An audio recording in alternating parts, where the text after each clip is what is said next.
제보자는 트럭을 운전하고 4차로를 정상적으로 달리고 있었는데요. 1차로 달리던 승용차가 갑자기 대곡선 들어와서 제보자 차를 때린 사고입니다. 영상 보시겠습니다. 제보자 4차로를 정상적으로 달리고 있고요. 5차로는 인천 쪽으로 빠지는 진출로입니다. 네, 아무것도 없죠. 잘 가고 있는데, 저 뭐야. 아이고. 이런. 이야. 차가 완전히 넘어졌네요. 제보자 많이 다치진 않았어요? 그때는 뭐 정신이 없습니다. 정신이 없고 일단 목, 허리 이런 데가 일단 막 충격을 받아서 2차 사고가 있지 않습니까? 그래서 그걸 생각해서 되게 좀 두려움이 많았었어요. 그래서 이거 큰일 났구나 해서 이러다가 이렇게 사고가 나서 사람이 죽을 수도 있구나 해가지고 이 사고로 제보자의 차량은 전복이 됐고요. 실려있던 특수요리가 산산조각 나면서 2천만 원이 넘는 피해를 봤습니다. 특수요리 비싸죠. 우와, 천만다행입니다. 뒤에 저 보세요. 저 그대로 저 유조차 저기에 붙였으면 아이고 정말 큰일 날 뻔했는데요. 제보자로서는 완전히 날벼락으로 여겨지는데 보험사에서 과실비를 어떻게 보고 있습니까? 보험사에서 저한테 9대 1이라고 얘기를 하시더라고요. 10이 내가 잘못한 게 뭐냐. 아무 말씀도 못 하시는 거예요. 제가 잘못한 것을 이야기를 못 하세요. 무조건 그냥 10이라는 겁니다. 90대 10이라고요? 제보자가 10% 잘못 있다고요? 제보자가 뭔가 꼬투리 잡을 게 있어야 되는데 제보자는 상대차 들어오는 걸 언제 보셨나요? 전혀 안 보였어요. 전 퉁 치는 순간 이제 사고 난 걸 제가 느꼈죠.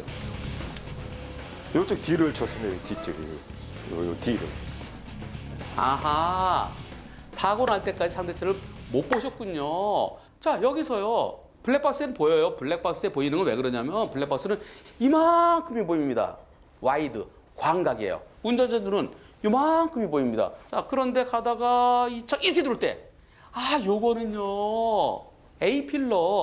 A필러에 가려서 이게 안 보일 각이에요. 제보자로서는 영문도 모르고 지나가는데 뒤를 때리니까 이번 사고 제보자로서는 안 보였고요. 가까이 올 때는 A필러에 가려서 보이지 않았고요. 영상에 보이는 것하고 운전자 눈에 보이는 건 다릅니다. 도저히 피할 수 없어요. 1차로에서 4차로까지 쑥 나오면서 진출로 나가려고 하는 그런 차가 있을 것을 예상도 못했고요. 그 차가 보이지도 않았고요. 설령 보였다 하더라도 그 차가 3차로 들어올 때 그때로부터 사고 날 때까지 불과 1초 조금 넘는데 어떻게 피합니까? 불가항력입니다. 따라서 이번 사고는 100대 0이어야 하겠습니다. 갑작스러운 차로 변경은 대형 참사를 유발할 수 있습니다. 보다 안전하게 진출입로로 주행하기 위해서는 경로를 미리 확인한 뒤 차로를 변경하는 습관 꼭 기억해 주시기 바랍니다. 네. 예. 우회전해서 천천히 가다가 신호 대기 중인 차들 사이에서 갑자기 튀어나온 오토바이랑 부딪히는 사고입니다. 영상 보시겠습니다. 오토바이 사고 먼저 위험해요. 천천히 우회전하고요. 맞은편에 차들이 신호 대기하고 있고 천천히 가는데 여기서 이거 어머나. 어이쿠. 아니 헬멧 저 안 오토바이가 쓰고 왜 저기서 나오나요? 교차로에서 신호를 받고 우회전을 한 제보자. 그런데 곧이어 등장한 또 다른 교차로에서 사고가 났습니다. 오토바이 진짜 차들이 위험하죠. 이렇게 서 있었어요. 쫙 빼곡히. 여기 차 사이에서 튀어나오더라고요. 아하, 여기도 길이 있고 여기도 길이 있네요. 상대 오토바이가 나온 길은 중앙선이 없는 이면도로였네요. 자기는 신호 보고 왔다고. 네, 신호가 없는데 신호 보고 왔다고 이렇게 얘기를 하더라고요. 네, 사고가 난 곳 어디에도 신호등 없는데요. 이거 어떻게 된 일이죠? 네, 헛것을 상대방은 봤나? 보험이 없더라고요. 네, 등록도 안 되어 있고 면허도 없으시고 이제 그거는 이제 CC에 못 미쳐서 보험이나 이런 거 등록은 안 했다고 하더라고요. 아하, 오토바이도 전동 킥보드도 아닌 저 뭘까요? 근데 더 당황스러운 게 제 있습니다. 보험사에서는 제가 가해자라고 했거든요. 우리 보험사, 내 보험사가? 네, 제가 가해자고. 왜냐면 나는 큰 차고 그쪽은 작은 차라 상대적으로 제가 잘못이 더 크다. 차대 오토바이 사고니까 약자 보호의 원칙에 의해서 제보자가 더 많이 잘못했다. 오토바이가 피해자다. 이렇게 얘기합니까? 말도 안 돼요. 오토바이도 차잖아요. 약자 보호의 원칙이라는 거 그 자체가 없어요. 판결문 수십 건, 수백 건, 수천 건을 다 뒤져도 약자 보호라는 말은 안 나옵니다. 차대 오토바이 사고잖아요. 동급입니다. 이 사고는 오토바이의 100% 잘못을 볼 것이냐 아니면 제보자에게도 조금 일부 잘못이 있다고 할 것이냐 그렇게 접근해야 되는데요. 살펴보겠습니다. 만일 이곳이 중앙선이 쭉 이어져 있는 곳에서 오토바이가 갑자기 튀어나왔다 그러면 그건 100대 0입니다. 중앙선 넘었으니까요. 근데 여기는 중앙선이 끊어져 있네요. 중앙선이 끊어져 있다는 것은 교차로라는 뜻입니다. 신호등 없는 교차로에서는 첫째가 서행해야 되고요. 둘째, 좌우가 확인되지 않을 때는 일시 정지까지 해야 돼요. 따라서 이번 사고는 오토바이가 나오기 전에 좌우를 살폈어야 돼요. 당연히 오토바이가 훨씬 더 많이 잘못했고요. 거의 100대 0까지 생각할 수도 있어요. 하지만 중앙선이 끊어져 있는 곳을 지나갈 때는 조금 더 조심했더라면 하는 마음에서 오토바이 80, 제보자 20으로 보입니다. 신호가 있든 없든 교차로에 직면할 경우 좌우를 확인하는 건 필수입니다. 작은 운전 습관이 큰 사고를 막을 수 있는 지름길이라는 거 잊지 마시기 바랍니다.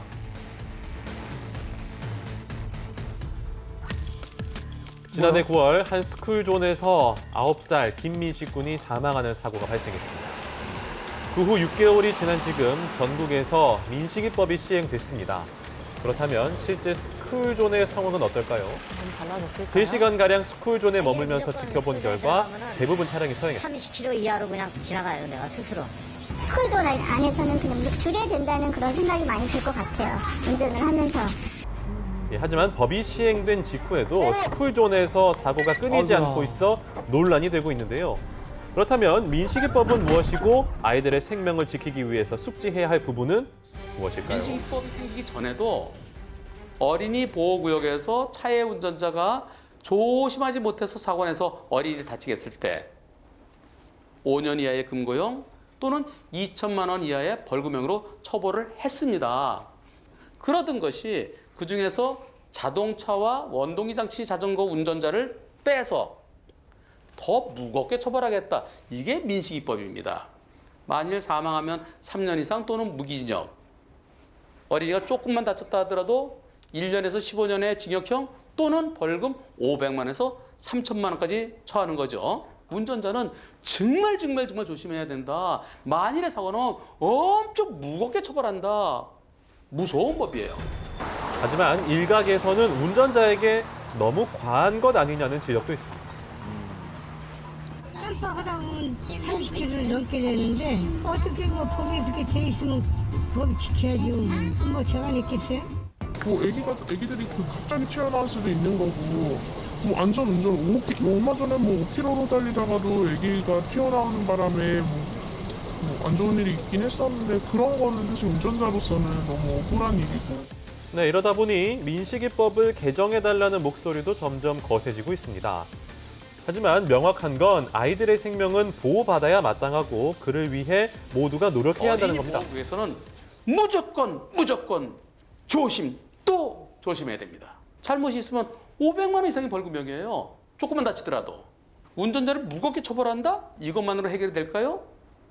운전자는 10%밖에 잘못이 없고 어린이가 90% 잘못했다. 그래도 무겁게 처벌하겠다는 게 민식이법인데요. 그보다 더 중요한 것은 어린이들이 갑자기 뛰어나지 않도록 교육을 시켜야 돼요.